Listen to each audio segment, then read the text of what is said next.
Welcome to the Secret Sauce of Outsourcing podcast that's dedicated to making you better at outsourcing to the Philippines. This is episode 190, hiring an OFS who already has another job. Okay, so you're recruiting someone. You found an OFS, an online Filipino specialist who's really good. You're getting along really well. You're just about ready to hire them. You've asked them, what other jobs do you have? And they tell you, by the way, I have another job. I hope that's okay. So is that okay? Is the question. So here's what I think about it. Number one, it's not ideal.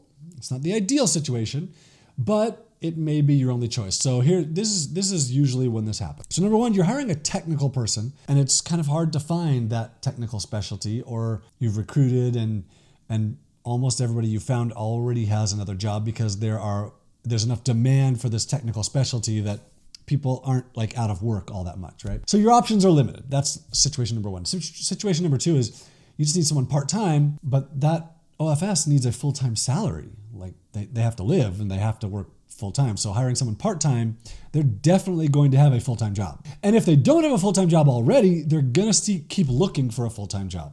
So here are some thoughts about this. First and foremost, this is awesome.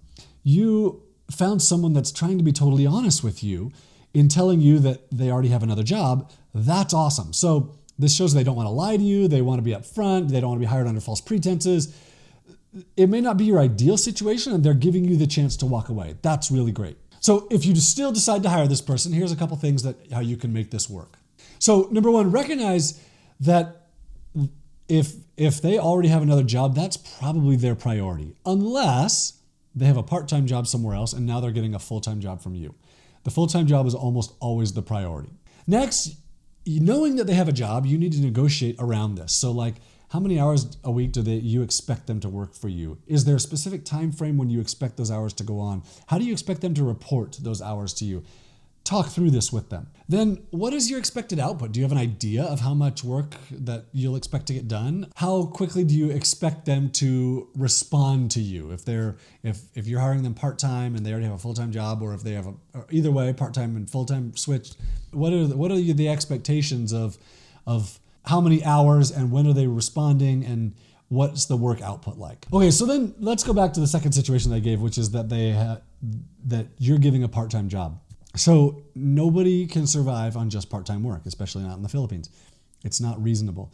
So you need to expect them to have a full-time job. If you're hiring part-time because you can't afford to hire someone full-time, that's okay. Maybe something that you can try is to hire someone that is less experienced and train them, bring them up in your company. That's when I got started. That's what I did. I hired this guy. I didn't really have an option because it was an agency that was bringing someone in. They brought someone in off the street and he knew nothing.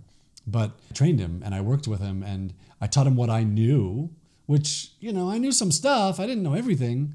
I didn't know nearly as much as I know now, but I taught him what I could, and he's still with me today. That was 2005. Next, don't be afraid to still hire them. If they're the right fit for you and they already have another job, it might just work out in the end. I got an email from someone this week that said that when he was hiring someone, the person that fit the best already had another job, and she told him that she would not quit her other job. She was very dedicated to that other job, and he didn't want someone that was like that. He wanted someone full-time just with him, but in the end, he could tell it was a good fit, so he hired her part-time.